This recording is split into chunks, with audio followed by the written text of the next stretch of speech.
안녕하세요. 김상순입니다. 중국의 최대 애플 아이폰 하청 공장인 허난성 정저우시의 폭스콘 공장에서 지난 10월 29일 폭동 대탈출에 이어서 다시 재폭동이 일어났습니다. 11월 22일 밤 11시 30분경부터 시작된 폭동은 1차 폭동과는 달리 더 과격한 형태로 발전했는데, 이번에는 참여자도 수천 명에 이를 정도로 많은 인원들이 참여했습니다. 10월 29일의 1차에 이어 이번에도 경찰차를 뒤집었고 펜스와 방역, 검사박스 등의 기물을 부수면서 이들을 저지하는 공장의 보안대, 공안, 배기병들과 충돌했습니다. 이미 방송을 했던 지난 10월 29일 폭동의 원인은 크게 두 가지였는데, 첫째는 제로 코로나 장기 봉쇄와 관련된 불만이고, 두 번째는 726호 기숙사 8명의 단체 사망이었죠. 의문의 사망자들이 속출하던 가운데 10월 29일 밤 기숙사 726호에 있던 8명의 젊은 여성들이 집단으로 사망한 채 발견되면서 공포에 질려 대탈출 폭동이 있었는데요. 그 이후 몇 명이나 탈출 및 공장을 떠났는지 알 수 없었습니다만, 약 30만 명이 근무하던 이 공장에서는 애플 오더를 놓치지 않기 위해 신규 채용을 시도했었습니다.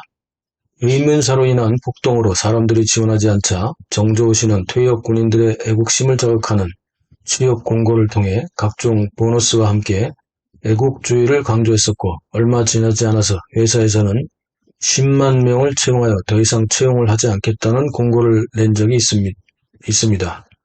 결국 공장을 떠난 사람들은 10만 명이었던 거죠.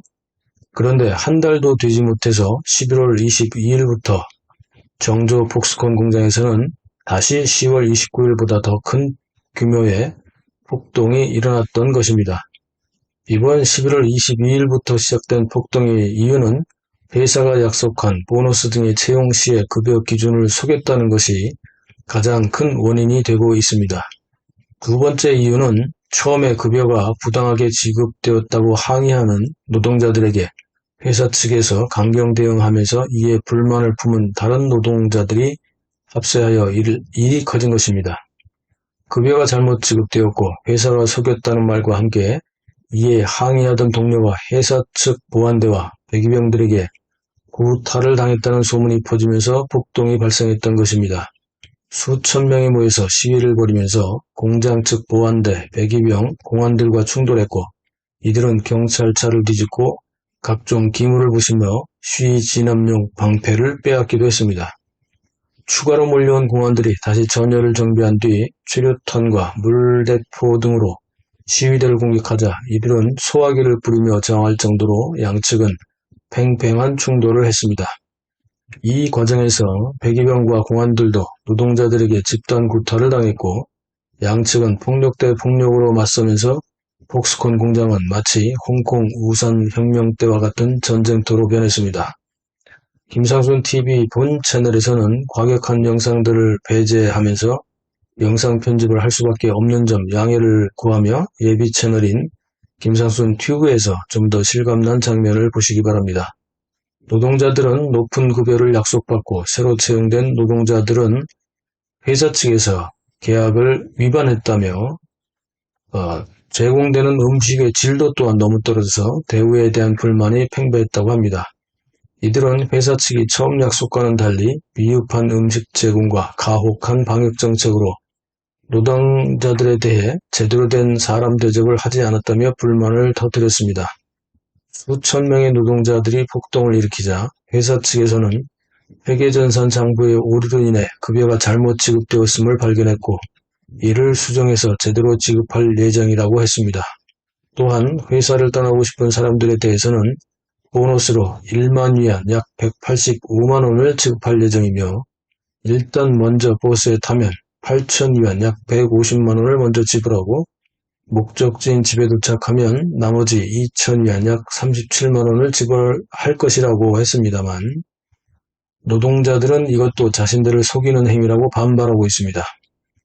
통장에 돈이 입금되었지만 돈을 쓸 수 없도록 계좌 동결을 당한 직원들이 속출하고 있고, 핵산검사 음성이었지만 돈이 들어온 이후 양성 반응인 붉은색 QR코드로 바뀌는 등 회사가 공안과 짜고 노동자들을 또 속이고 있으며 노동자들은 버스를 타는 순간 바로 제압당하면서 준비된 임시 격리 수용소로 향하여 구금될 것이라는 겁니다.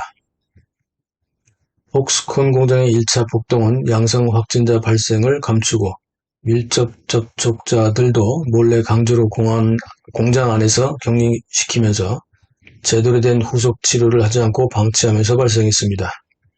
해열제만 제공했어도 위급한 환자들을 제때 병원에 이송하기만 했었어도 집단 사망의 불상사는 없었을 것이고 폭동도 없었겠지만 노동자들에 대해 공장 측과 정조시의 책임 회피와 비인간적인 대우가 결국은 화를 불렀던 것입니다. 2차 폭동 역시 1차 폭동으로 대규모 인원이 공장을 떠난 이후에 더 높은 임금과 좋은 대우를 약속하며 추가로 10만여 명을 채용했지만 노동자들에 대한 대우는 같았죠. 폭스콘 공장 측은 급기야 두 가지 방안을 내놓고 있습니다. 첫째는 일단 공장을 떠나겠다는 노동자는 1만 위안 약 185만 원의 보너스를 약속하며 떠나라고 하고 있습니다. 즉 불만을 가진 노동자들이 공장에서 폭동을 일으키는 것을 그냥 두었다가는 폭스콘 공장 간부들은 물론이고 정조시 고위 관료들도 물러나야 하기 때문이죠. 게다가 공산당 고위 당직자들도 당에서 제재를 받거나 심할 경우 공산당에서 축출되면서 자리와 당족을 잃음과 동시에 연금 등 각종 우대도 박탈되기 때문입니다. 두 번째 방안은 타 지역 노동자 채용을 금지하고 정저우시나 허난성 사람들 위주로 다시 채용하겠다는 계획을 세우고 이를 추진하고 있습니다. 즉 문제를 발생시키는 타지 사람들을 내쫓고 설사 문제를 발생시켜도 정저우시나 허난성에 거주하는 사람일 경우에는 가족들을 빌미로 통제가 더 쉽기 때문이죠. 이번 폭스콘 공장의 2차 폭동은 새로 채용한 노동자들이 주축이 된 사건입니다. 새로 채용된 사람들은 기존 노동자들보다 더 우대 조건으로 노동계약이 체결되었습니다만 그러나 처음 약속한 대우는 지켜지지 않았고 음식과 의약품 공급도 제대로 되지 않아 불만을 자초했으며 방역 강도와 노동 강도만 강하게 강요하면서 발생했습니다. 애플 아이폰 생산에서 최소 30% 이상 차질이 발생했던 폭스콘 공장은 이번 사태로 25일부터 29일까지 일시적인 휴업을 선언할 정도로 폭동 후유증에 시달리고 있습니다. 게다가 중국 전역에서 확산되고 있는 코로나 양성 확진 추세에 따라 정조시에서도 계속해서 확진자가 늘고 있기 때문에 통계 조작이 아닌 실제 확진자는 상당하죠. 중국 당국이 발표하는 일일 확진자가 이미 3만 명을 넘어서고 있습니다.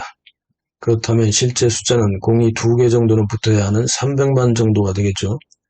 정조 폭스콘 공장에만 30만 명의 노동자들이 매일 열악한 환경에서 애플 아이폰 생산에 내몰리고 있기 때문에 의약품 공급을 제대로 받지 못하는 노동자들은 더욱 위험에 내몰릴 수밖에 없고 드러나지 않은 확진자는 계속해서 늘어날 것으로 보입니다. 왜냐하면 폭스콘 공장 내부에서는 이미 확진된 노동자를 따로 격리시키지 않고 다른 노동자들과 함께 같은 기숙사를 사용하게 한다는 것입니다. 이로 인한 노동자들의 불안감과 불만도 그동안 상당했다고 합니다. 결국 안전관리 부조의 방역 시스템도 제대로 가동되지 않고 있다는 것이 드러난 것이죠. 형식주의와 관료주의에 의해 매일 핵산 검사를 하지만 확진자는 더욱 늘고 있습니다.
영상 어떻게 보셨습니까? 댓글로 소통하시죠. 구독, 알람, 좋아요 눌러주세요. 감사합니다.